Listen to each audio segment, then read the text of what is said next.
ایک مرتبہ حضور کی بارگاہ میں بڑا مال غنیمت آیا، حضرت فاطمہ بھی حاضر ہو گئیں، ابا جان اگر ایک خادمہ مل جائے میرے لیے، گھر میں کام بڑھ گیا ہے، تھک جاتی ہوں، ایک خادمہ مل جائے میرے لیے تو مہربانی۔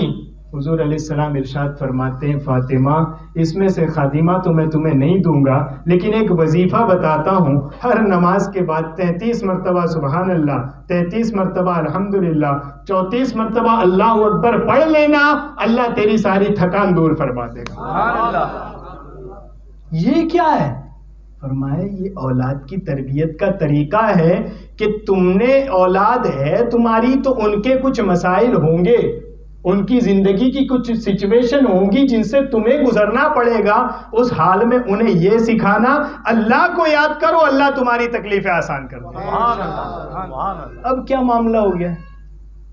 ذرا سا کچھ ہوا نہیں، ہمارا داماد تو اچھا نہیں ہے، ذرا سا کچھ ہوا نہیں، تم گھر پہ چلی آؤ دیکھ لیں گے، ذرا سا کچھ ہوا نہیں۔ فرمایا یہ پیغمبر کی سیرت کا طریقہ نہیں ہے، پیغمبر کی سیرت کا طریقہ یہ ہے کہ صبر اور شکر دونوں کی تعلیم دو اور اس کے بعد بیٹی کی اچھی جگہ شادی کر دو، اگر تم نے یہ کر دیا اللہ تمہیں جنت عطا فرمائے گا۔ سبحان اللہ۔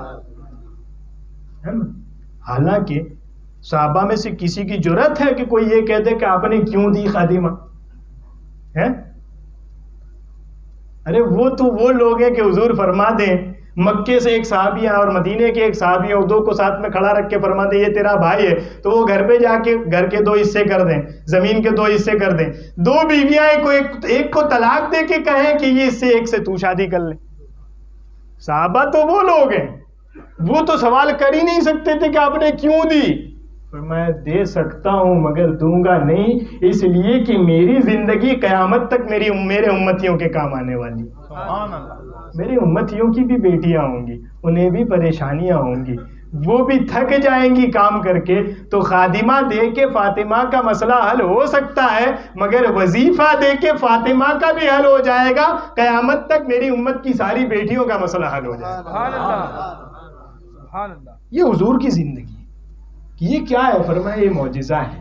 63 سال کی زندگی 100-150 سال کام نہیں آتی، مگر ہزاروں سال گزر جائیں گے، قیامت آ جائے گی مگر یہ زندگی تمہارے کام آتی رہے۔